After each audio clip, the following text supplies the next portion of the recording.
शिक्षक वीर सुरेंद्र साई उच्च विद्यालय बड़दूर माइता कवि प्रतिभा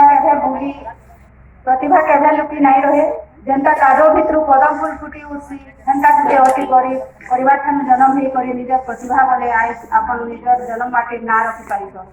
आपन शिक्षक जाति गौरवान जने बरकत संगठक भी असीम निष्ठा अपरिसीम त्याग और अप्रतिम साधनार ज्ञान दी जाने समाज रे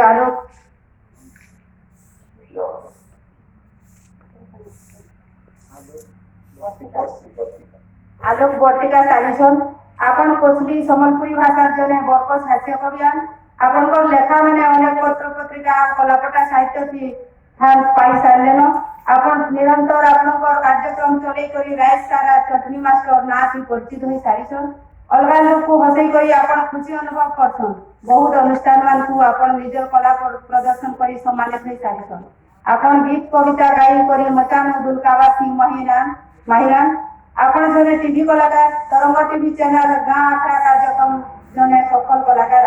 आपण भलिया प्रतिभा आए होली पर्व 2020 शांतितम आश्रम की आम चकर कैन बरगढ़ थाने सम्मानित करी आम अनुष्ठान मन करछे।